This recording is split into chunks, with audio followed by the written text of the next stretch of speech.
முத்துவேல், கருணாநிதி, ஸ்டாலின் நான் இதுவரை பார்த்தது திராவிட மாடல் அரசின் பார்ட் 1 தான். 2026 வெர்ஷன் 2.2 லோடிங். அதில் இன்னும் சாதனைகளை படைப்போம். மேலே பாம்பு, கீழே நரிகள். அடமானம் வைக்க நினைப்பவர்களாலும் அபகரிக்க நினைப்பவர்களாலும் தமிழ்நாட்டை ஒருபோதும் சூறையாட முடியாது. தமிழ்நாட்டோட சட்டம் ஒழுங்கு சரியில்லைன்னு பேசுறவங்களுக்கு சொல்லிக்கிறேன், இது மணிப்பூர் அல்ல, இது காஷ்மீர் அல்ல. உத்தரப்பிரதேச கும்பமேளா மரணங்கள் இங்கே நடக்கல, இது தமிழ்நாடு. அது கீழே நரிகள், குதித்தால் அகழி, ஓடினால் தடுப்புச் சுவர்கள். இதுக்கெல்லாம் இடையில மாட்டிக்கிட்ட மனிதனை போல ஒரு பக்கம் ஒன்றிய அரசு, மறுபக்கம் ஆளுநர், இன்னொரு பக்கம் நிதி நெருக்கடின்னு தடைகளை கடந்து செய்யப்பட்ட சாதனை இது.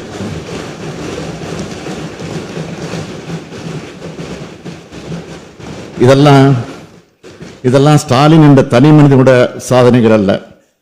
என்னோட அமைச்சரவை அதிகாரிகள் அவருடைய கூட்டு உழைப்புக்கு கிடைச்ச பலன். எல்லாத்திலையும் என்னை முன்னிலைப்படுத்திக்கணும்னு நினைக்கிறவன் இல்லைன்னா, இது ஒரு கட்சியினுடைய அரசல்ல, ஒரு கொள்கையினுடைய அரசுன்னு நான் குறிப்பிட்டேன். அப்படித்தான் செயல்பட்டு வரோம். இதுவரை இருந்த அரசுகளை காமராஜர் அரசு, அண்ணா அரசு, கலைஞர் அரசு, எம்ஜிஆர் அரசுன்னு சொல்றது வழக்கம். அந்த வரிசையில் இதனை ஸ்டாலின் அரசுன்னு சொல்லிக் கொள்ளாம திராவிட மாடல் அரசுன்னு நான் குறிப்பிட்டேன். ஒரு தனி மனிதனின் ஆட்சி அல்ல, ஒரு தத்துவத்தின் ஆட்சி என்பது அடையாளமாத்தான் திராவிட மாடல் அரசுன்னு சொன்னேன். என்னை பொறுத்த வரைக்கும் கொள்கையும் இயக்கமும் தான் முன்னிலை பெறணும், வலிமை பெறணும். மாண்புமிகு பேரவைத் தலைவர் அவர்களே, தமிழ்நாடே சமத்துவபுரம் ஆகணும்னு திராவிட கொள்கை நெஞ்சிலே ஏந்தி இலக்குகளை நிர்ணயித்து திட்டங்களை தீட்டுகிறோம். நம்முடைய தமிழ் சமூகம் சிந்தனையால், பண்பாட்டால், பழக்க வழக்கங்களால் உயர்வடையணும். ஏற்றத்தாழ்வற்ற மனித உரிமையை சமூகமாக வளரணும். சுயமரியாதை, சமூக நீதி, சமத்துவம், சகோதரத்துவம், மதச்சார்பின்மை, கூட்டாட்சி கருத்தியல், அதிக அதிகாரங்களை கொண்ட மாநிலங்கள், அதுக்காகத்தான் உழைக்கிறோம். கடந்த மார்ச் 14 அன்று நிதிநிலை அறிக்கையும் 15ஆம் நாள் வேளாண் நிதிநிலை அறிக்கையும் தாக்கல் செஞ்சோம். அதைத் தொடர்ந்து நம்முடைய அவை முன்னவர் மூத்த அமைச்சர் அண்ணன் துரைமுருகன் அவருடைய நீர்வளத்துறையோட மானிய கோரிக்கை தொடங்கி வரிசையா ஏப்ரல் மாதம் முழுக்க துணை முதலமைச்சர் உள்ளிட்ட அனைத்து அமைச்சர்களும் தங்களுடைய துறைகள் சார்பிலான மானிய கோரிக்கைகளை தாக்கல் செஞ்சிருக்கிறாங்க. அந்த துறைகள் சார்பில் பல்வேறு திட்டங்களை அறிவிச்சிருக்கிறாங்க. விவாதங்களுக்கு பதிலளித்து பேசுறப்போ கூட பல்வேறு அறிவிப்புகளை செஞ்சிருக்கிறாங்க. இதெல்லாம் அறிவிப்புகள் மட்டும் இல்லை, தமிழ்நாட்டின் வளர்ச்சி பாதைக்கான மைல் கற்கள். யார் சிறப்பாக செயல்படுறதுன்னு ஒவ்வொரு துறைக்கிடையிலையும் போட்டி போட்டு கொண்டு செயல்படுறாங்க. ஒவ்வொரு துறையும் வெல்லும் துறையா செயல்பட்டு வர்றதை இந்த மாமன்ற உறுப்பினர்கள் நன்கு அறிவார்கள். அனைத்து துறை வளர்ச்சி, அனைத்து மாவட்ட வளர்ச்சின்னு குறிப்பிட்டு திட்டங்களை தீட்டியிருக்கிறோம். ஏப்ரல் மாதம் முழுக்க தமிழ்நாட்டுக்கு ஏற்றமளிக்கிற மாதமா அமைஞ்சதுனால மகிழ்ச்சியாகவும் மனநிறைவாகவும் நான் இருக்கேன்.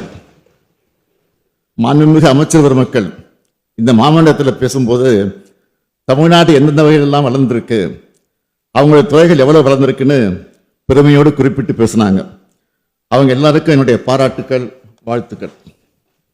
இந்த அவையை மாண்பு தவறாமல் கண்ணியத்துடன் கட்டுக்கோப்பாகவும் மக்களாட்சிக்கு இலக்கணம் சொல்லும் வகையிலும் வழிநடத்திய மாண்புமிகு பேரவைத் தலைவர்களுக்கும் மாண்புமிகு பேரவை துணைத் தலைவர்களுக்கும் இந்த மாமன்றத்தின் சார்பாக என்னுடைய நன்றியை தெரிவித்துக் கொள்கிறேன். அமைச்சர்களுக்கு நான் சொல்லிக் கொள்வது, உங்கள் துறையை வளர்த்தெடுத்ததுக்கு உங்களுடைய திறமை காரணமாக இருந்தாலும் இன்னொரு முக்கிய காரணம் இருக்கு, அதுதான் மாநிலத்தினுடைய அமைதி. அது என்னுடைய துறையான காவல்துறையில் தான் வருது. ஏன்னா ஏன்னா அமைதியான மாநிலத்தில் தான் தொழில் வளரும், தொழிற்சாலைகள் வரும், கல்வி மேம்பாடும் வரும், பெண்களும் இளைஞர்களும் முன்னேற்றம் காண்பார்கள், விளையாட்டுத்துறை மேம்படும், உற்பத்தியும் ஏற்றுமதியும் அதிகரிக்கும், சுற்றுலா பயணிகள் வருவார்கள், கோயில்கள் தழைக்கும். தமிழ்நாட்டில் நிலவும் இந்த அமைதிக்கு காரணம் என்னுடைய துறையான காவல்துறை. சட்டம் ஒழுங்கை முறையாக பேணி இந்த சாதனைகளுக்கு அடித்தளமிட்ட காவல்துறை சார்ந்த அனைவருக்கும் நானும் நீங்களும் தமிழ்நாட்டு மக்களும் என்றும் நன்றிக்குரியவர்கள். சட்டம் ஒழுங்கு சீராகவும் தமிழ்நாடு அமைதிமிகு மாநிலமாக இருக்கிறதுனால தான் பெரிய அளவிலான சாதி சண்டைகளோ மத கலவரங்களோ பெரிய கலவரங்களோ வன்முறைகளோ இல்லை. கலவரங்களை தூண்டலாம்னு சிலர் நினைச்சாலும் தமிழ்நாட்டு மக்களை அதை முறியடிச்சிடுறாங்க. இதெல்லாம் நடந்தால் தான் சட்டம் ஒழுங்கு சரியில்லைன்னு புழுதி வாரி தூற்ற முடியும். மொத்தத்தில் சட்டம் ஒழுங்கில் கல் விடாதான்னு துடிக்கிறவங்க ஆசையில் மண் தான் விழுந்திருக்கு. நான் என்ன சொல்கிறேன், குற்ற சம்பவம் நடந்தால் உடனடியாக நடவடிக்கை எடுக்கப்பட்டு குற்றவாளிகள் கைது செய்யப்படுறாங்க.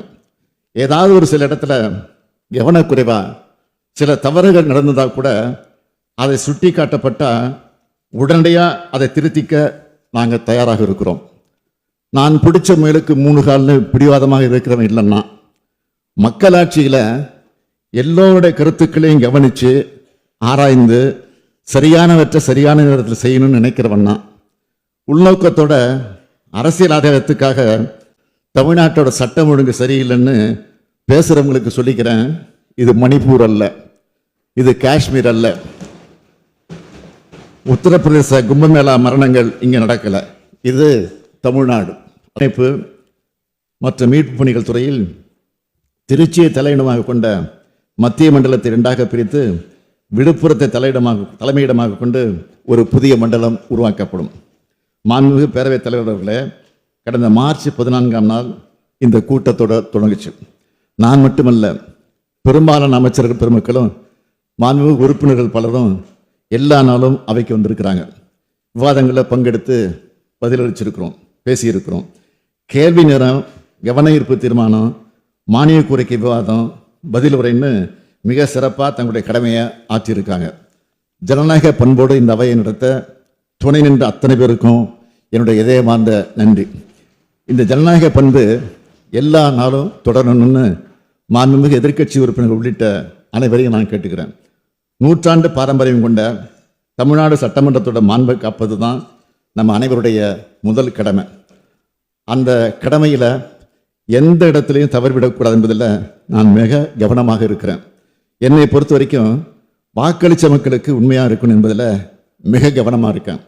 அதனால தான் கடந்த 4 ஆண்டுகளில் தலைமுறைகளை கடந்தும் பயனளிக்கக்கூடிய ஏராளமான திட்டங்களை நிறைவேற்றியிருக்கோம். இந்த திட்டங்கள் எல்லாம் ஸ்டாலின் பேர் அல்ல, திராவிட மாடல் அரசின் பேரை சொல்லும்.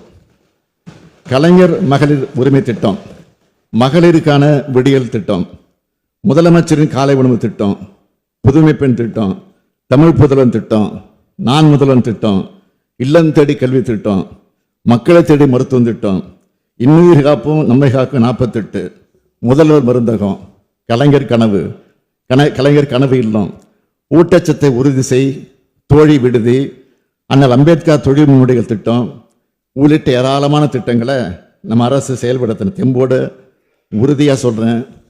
கடந்த 10 ஆண்டுகள் அதிமுக ஆட்சியை விட 1000 மடங்கு சிறப்பான சாதனைகளை அனைத்து துறையிலும் செஞ்சுருக்கிறோம். இந்த உறுதியோடவும் மக்கள் மேலே உள்ள நம்பிக்கையோடவும் சொல்கிறேன், மறந்துடாதீங்க. மாண்புமிகு பேரவைத் தலைவர்களே, காவல்துறையை நவீனப்படுத்தும் முயற்சிகள் தொடர்ந்து எப்படியெல்லாம் எடுக்கப்பட்டு வருதுன்னு நேற்றைய தினம் நான் பல்வேறு நேரங்களில் குறுக்கிட்டு பேசுகிற போது, பதிலளித்து பேசுகிற போது தெளிவாக எடுத்து சொல்லியிருக்கிறேன். எனவே அதை பற்றி அதிகம் பேச வேண்டிய அவசியம் இல்லை. இருந்தாலும் சொல்லுகிறேன், குற்றம் மற்றும் குற்றவாளிகளை கண்டறியும் நவீன வலைப்பின்னல் அமைப்பு மறுசீரமைக்கப்பட்டு வருது. இதனால பொதுமக்கள் ஆன்லைன் புகார்களை பதிவு செய்யவும், துறைகளுக்கிடையே தகவல்களை பகிர்ந்து கொள்ளும் வசதியை பெறக்கூடிய வாய்ப்பு இயலும். சைபர் குற்றங்கள் உள்ளிட்ட அனைத்து வகையான குற்றங்களையும் கட்டுப்படுத்தி வரோம். காவல், உள்துறை, தீயணைப்பு மற்றும் தடவியல் துறை சார்பாக கடந்த 4 ஆண்டுகளில் செய்யப்பட்ட சாதனைகளை புத்தகமாக அச்சுக்கிட்டு இந்த மாமன்றத்தில் இருக்கக்கூடிய மாண்புமிகு உறுப்பினர் அனைவருக்கும் வழங்கியிருக்கிறோம். ஊடக நண்பர்களும் அந்த புத்தகத்தை பார்த்து அதை பெற்று அதில் உள்ள சாதனைகளையும் தரவுகளையும் புள்ளி விவரங்களையும் உண்மைகளையும் மக்களிடம் கொண்டு செல்லணும்னு உங்கள் அன்போடு கேட்டுக்கிறேன். குற்றங்களை குறைக்கிற துறையாக மட்டும் இல்லாமல் குற்றங்களை தடுக்கிற துறையாக காவல்துறை செயல்படணும்னு நான் தொடர்ந்து சொல்லிக்கிட்டு வரேன். இந்த நிலை உருவாகணும்னா காவல்துறை சிறப்பாக செயல்பட்டால் மட்டும் பொத்தாது, ஒட்டுமொத்த சமூகமும் சில பொறுப்புகளை உணர்ந்து செயல்படணும். காவல்துறைக்கு பொறுப்பேற்றிருக்கக்கூடிய நான் இந்த தருணத்தில் இந்த அவையின் மூலமாக பொதுமக்களுக்கு சொல்லிக்கொள்ள விரும்புவது, சட்டம் ஒழுங்கை பாதுகாக்க வேண்டியது நம்ம அனைவருடைய கூட்டு பொறுப்பு. எனவே நீங்கள் அனைவரும் சட்டத்தை மதித்து நடக்கணும். சின்ன சின்ன அலட்சியங்களை கூட தவிர்த்து சுய ஒழுக்கத்தோடு எல்லோரும் இருக்கணும். ஒரு குற்றம் நடந்த பிறகு உடனடியாக காவல்துறைக்கு தெரிவிக்கிற பலர் இருக்கிறாங்க. அவர்களை பாராட்டுகிற அதே வேளையில் ஒரு குற்றம் நடக்கிறதுக்கு முன்னாடியே அதை உணர்ந்து தடுக்கிற முன்னெச்சரிக்கையும் நமக்கு தேவை. உங்கள் சுற்றுப்புறங்களில் சந்தேகப்படும்படியான நபர்களோட நடமாட்டம், செயல்பாடுகள் ஏதாவது தெரிஞ்சால் உடனடியாக காவல்துறைக்கு தெரியப்படுத்துங்க. அது மட்டும் இல்லை, ஓய்வில்லாமல் விழிப்புணர்வோடும் கண்காணிப்படவும் களத்தில் இருக்கிற காவல்துறையினர்கிட்ட கனிவாக நடந்துக்குங்க. அதே போல் காவல்துறையினரும் பொதுமக்கள்கிட்ட கனிவாக நடந்துக்கணும். காவல்துறைக்கிட்ட அதிகாரம் இருக்கிறது, சட்ட ஒழுங்கை நிலைநாட்டவும் குற்றங்களை தடுக்கவும் தான் என்பதை அத்துமீறல் சில காவலர்கள் உணரணும். அத்துமீறக்கூடிய அந்த காவலர்கள் சில உணரணும். காவல் உயர் அதிகாரிகள் இதை உறுதி செய்யணும். காவலர்கள் தங்களுடைய பணிச்சுமையும் தனிப்பட்ட வெறுப்புகளையும் பொதுமக்கள்கிட்ட காட்டிடக்கூடாது. காவல்துறையும் பொதுமக்கள் நண்பர்கள் என்பதை இரு தரப்பும் உணர்ந்து செயல்படணும்னு கேட்டுக்கிறேன். செயல்படுவீங்கன்னு நம்புகிறேன். பொதுமக்களுக்கும் காவல்துறையினருக்கு இடையில் உள்ள இந்த நல்லுறவை மேலும் வலுப்படுத்திட என் நெஞ்சில் நீண்ட நாட்களாக இருந்து வரும் உணர்வை செயல்வடையும் கொடுக்க நான் விரும்புகிறேன். சட்டம் ஒழுங்கை காப்பாற்றி இரவு பகலும் கண்துஞ்சாது காவல் பணியில் ஈடுபட்டு பொது அமைதியை பாதுகாக்கக்கூடிய காவலருக்கென தனி நாளை கொண்டாடுவதற்காக காவலரின் சேவைகளை போற்றி பாராட்டிட முதலாக 1859 மெட்ராஸ் மாவட்ட காவல் சட்டத்தை நிறைவேற்றி நவீன மற்றும் அமைப்பு ரீதியான காவலத்தை தோற்றுவிக்கப்பட்ட செப்டம்பர் 6ஆம் நாள். இனி ஆண்டுதோறும் காவலர் நாள் அது செப்டம்பர் 6ஆம் நாள் கொண்டாடப்படும்.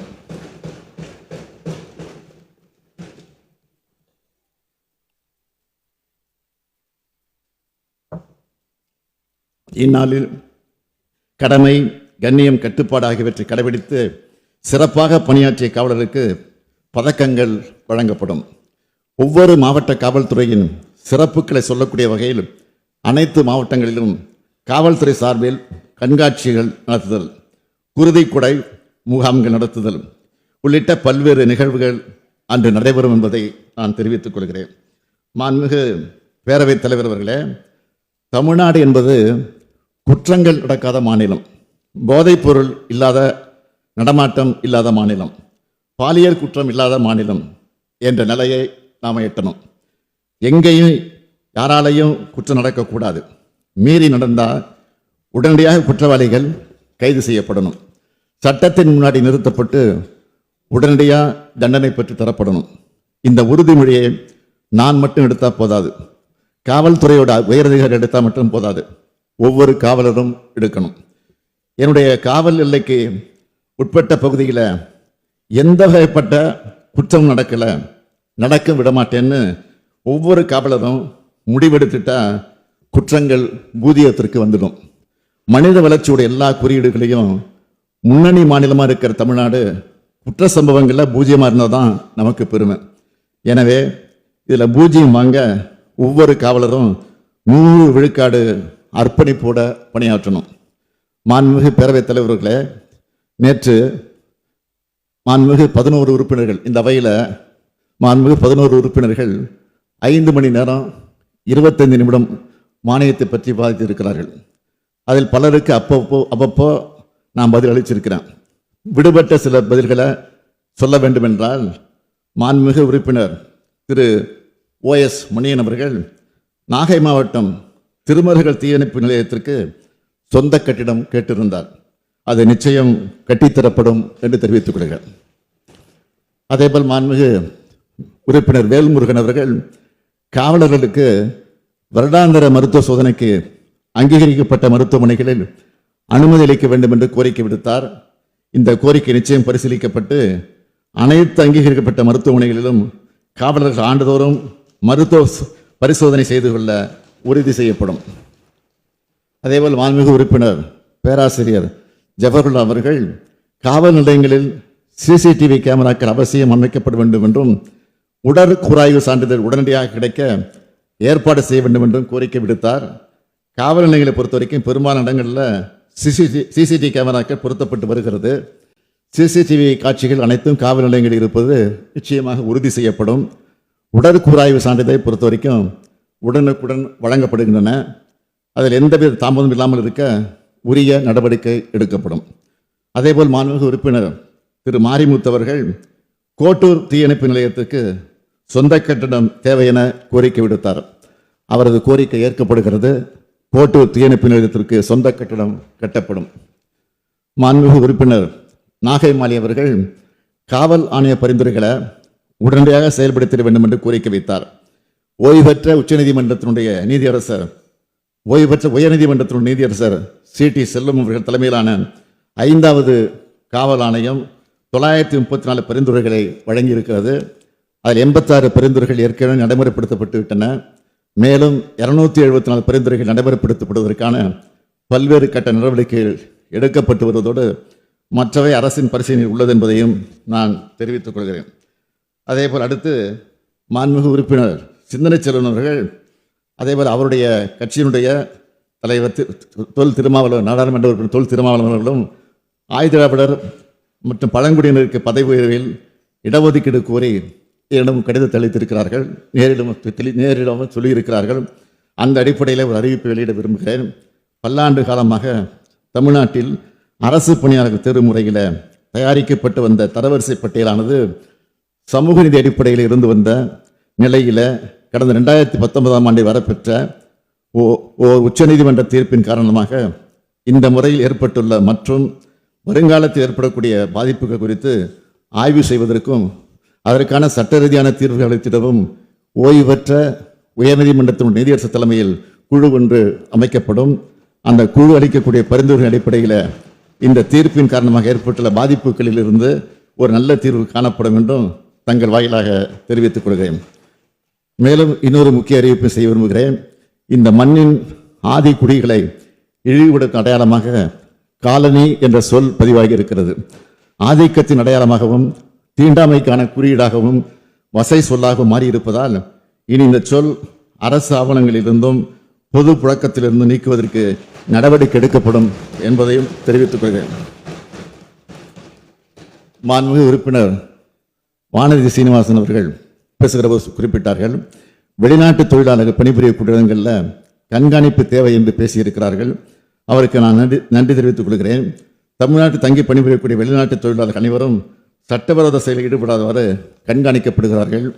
அதேபோல் மாண்புமிகு உறுப்பினர் கோகா மணி அவர்கள் கேட்டுக்கொண்டபடி அவருடைய தொகுதியில் தருமபுரி காவல் உட்கோட்டம் மதிகோன்பாளையம் காவல் வட்டத்தில் அமைந்துள்ள புலி கிராமத்தில் புதிய காவல் நிலையம் 2,83,00,000 ரூபாய் மதிப்பீட்டில் அமைக்கப்படும் என்பதை தெரிவித்துக் கொள்கிறேன். மாண்புமிகு எதிர்க்கட்சித் தலைவர் அவர்கள் பல்வேறு சம்பவங்கள் குறித்து பேசியிருக்கிறார். அவர் பேசிய அத்தனை விவகாரங்களிலும் உடனடியாக நடவடிக்கை மேற்கொள்ளப்பட்டிருக்கிறது. இனியும் நடவடிக்கை எடுக்கப்படும், உரிய நடவடிக்கை விரைவாக எடுக்கப்படும் என்ற அந்த உறுதி இந்த நேரத்தை தெரிவித்துக் கொண்டு, இந்த அரசை பொறுத்த வரைக்கும் எந்தவித அழுத்தங்களுக்கும் உள்ளாகாமல் காவல்துறை சுதந்திரமாக செயல்பட்டு சட்டம் ஒழுங்கை பராமரிப்பதிலும் நீதியை நிலைநாட்டுவதிலும் சிறப்பாக செயல்பட்டு வருகிறது என்பதை நான் அழுத்தம் தெரிவித்துக் கொள்கிறேன். மாண்புமிகு பேரவைத் தலைவர் அவர்களே, இந்த ஆண்டு உள்துறை சார்பில் 102 அறிவிப்புகள் வெளியிடப்படுகிறது. காலத்தின் அருமை கருதி சிலவற்றை இப்பொழுது நான் அறிவிக்க விரும்புகிறேன். மீதமுள்ள அறிவிப்புகளை நான் படித்ததாக கருதி அவை குறிப்பில் சேர்த்திடுமாறு கேட்டுக்கொள்கிறேன். புதிய காவல் நிலையங்கள் கோயம்புத்தூர் மாவட்டம் நீலாம்பூர், சிவகங்கை மாவட்டம் கீழடி, திருநெல்வேலி மாவட்டம் மேலச்சேவல், திருப்பூர் மாவட்டம் பொங்கலூர், கள்ளக்குறிச்சி மாவட்டம் களமருதூர், நாமக்கல் மாவட்டம் கொக்கராயன்பேட்டை, திருவண்ணாமலையில் அண்ணாமலையார் கோயில் காவல் நிலையம், குமரி மாவட்டம் குழித்துறையில் இருப்பு பாதை காவல் நிலையம், சென்னை ஓமந்தூர் மருத்துவமனை வளாகத்தில் புறக்காவல் நிலையம், பெரம்பூர் பெரியார் நகர் அரசு புறநகர் மருத்துவமனையில் புறக்காவல் நிலையம், சென்னை அரும்பாக்க சரகத்தில் புதிதாக அனைத்து மகளிர் காவல் நிலையம், மதுரை மாநகர காவல் ஆணையகத்தில் சிந்தாமணி, மாடக்குளம் உள்ளிட்ட பல இடங்களில் உருவாக்கப்படும். சென்னை பெருநகர காவல் ஆயுதப்படையில் புதிய பணியிடங்கள் 2 கட்டங்களாக ரூபாய் 21 கோடியே 2 லட்சம் செலவில் உருவாக்கப்படும். இதற்கான முதற்கட்ட செலவினம் ரூபாய் 10 கோடியே 51 லட்சம். 280 காவல் ஆய்வாளர் பணியிடங்கள் கூடுதலாக உருவாக்கப்பட்டு சார்பு ஆய்வாளர் தலைமையிலான காவல் நிலையங்கள் ஆய்வாளர் தலைமையிலான காவல் நிலையங்களாக தரம் உயர்த்தப்படும். நீலகிரி மாவட்டத்தில் உதகமண்டலத்தில் 90 ஆயுதப்படை காவல் குடியிருப்புகள் மற்றும் தருமபுரியில் 134 ஆயுதப்படை காவல் குடியிருப்புகள் 101 கோடியே 35 லட்சம் ரூபாய் செலவிலே கட்டப்படும். பெண்களின் பாதுகாப்பினை உறுதி செய்வதற்காக மாநகரங்களின் பயன்பாட்டிற்கென சென்னை பெருநகரம் தவிர 80 இளஞ்சிவப்பு ரோந்து வாகனங்கள் ரூபாய் 12 கோடி செலவில் வாங்கப்படும். காவலர் தங்குமிடம் வசதி இல்லாத அல்லது குறைவாக உள்ள 20 மாவட்ட மாநகரங்களில் ஆயுதப்படை காவல் ஆளுநர்கள் பயன்பாட்டிற்காக 50 படுக்கை வசதிகள் கொண்ட காவலர் தங்குமிடங்கள் ரூபாய் 30 கோடி செலவில் கட்டப்படும். நுண்ணறிவு பிரிவின் கீழ் புதிதாக உருவாக்கப்பட்ட கோயம்புத்தூர் தீவிரவாத தடுப்பு பிரிவிற்கு கோவை மாநகரத்தில் ரூபாய் 5 கோடியே 98 லட்சம் செலவில் அலுவலக கட்டடம் கட்டப்படும். சார்நிலை காவல் அதிகாரிகள் மற்றும் காவல் நிலைய அதிகாரிகளுக்காக 350 4 சக்கர வாகனங்கள் ரூபாய் 38 கோடியே 85 லட்சம் ரூபாய் செலவில் வாங்கப்படும். தடய அறிவியல் துறையின் சீன் ஆஃப் கிரைம் விசாரணை முறையை வலுப்படுத்துவதற்கு ஏதுவாக 50 நடமாடும் தடவைகள் அறிவியல் வாகனங்களும் அவற்றுக்கு தேவையான மனிதவளம், எரிபொருள் மற்றும் பராமரிப்பு செலவுகள் ஆகியவற்றுக்கென ரூபாய் 38 கோடியே 25 லட்சம் வழங்கப்படும். புதிய தீயணைப்பு மற்றும் மீட்பு பணிகள் நிலையங்கள் திருவண்ணாமலை மாவட்டம் அண்ணாமலையார் திருக்கோவில், பெரம்பலூர் மாவட்டம் வேப்பந்தட்டை, வேலூர் மாவட்டம் பள்ளிகொண்டா, விழுப்புரம் மாவட்டம் கண்டமங்கலம், கரூர் மாவட்டம் குளித்தலை, கிருஷ்ணகிரி மாவட்டம் சூளகிரி, கன்னியாகுமரி மாவட்டம் ராஜாக்கமங்கலம் ஆகிய 7 இடங்களில் ரூபாய் 16 கோடியே 80 லட்சம் செலவில் அமைக்கப்படும். தீ விபத்து அதிகமாக ஏற்படக்கூடிய பகுதிகளில் உள்ள தீயணைப்பு மற்றும் மீட்பு பணி நிலையங்களுக்கு ரூபாய் 5 கோடி செலவில் 5 பெரும தண்ணீர் லாரிகள் கொள்முதல் செய்து வழங்கப்படும். கோயம்புத்தூர் தீயணைப்பு மற்றும் மீட்பு பணிகள் நிலைய வளாகத்தில் ரூபாய் 27 கோடியே 22 லட்சம் செலவில் 72 பணியாளர் குடியிருப்புகள் 2 கட்டங்களாக கட்டப்படும். அடமானம் வைக்க நினைப்பவர்களாலும் அபகரிக்க நினைப்பவர்களாலும் தமிழ்நாட்டை ஒருபோதும் சூறையாட முடியாது. எங்களை எல்லாம் ஆளாக்கிய பேரறிஞர் அண்ணா அன்றே சொன்னார், தமிழகம் உலகின் ஒரு பகுதியாக இருக்கலாம், ஆனால் அது யாருடைய வேட்டைக்காடாகவும் இருந்திட ஒரு நாளும் ஒப்புக்கொள்ள மாட்டோம். சுயாட்சி என்பது எங்கள் பிறப்புரிமை. இதனை தடுக்கவோ தகர்க்கவோ எவருக்கும் உரிமை இல்லை. இது எங்கள் போர் முழக்கம் என்று அண்ணா முழங்கினார். அவரது கனவை நிறைவேற்றும் வகையிலும் சட்டமன்றத்தின் இறையாண்மையை நிலைநாட்டும் வகையிலும் வரலாற்று சிறப்புமிக்க தீர்ப்பை பெற்றோம். அடுத்தபடியாக மாநில சுயாட்சி கனவை நிறைவேற்ற குழு அமைச்சிருக்கிறோம். நான் தொடங்கியுள்ள இந்த பயணம் நீண்டது.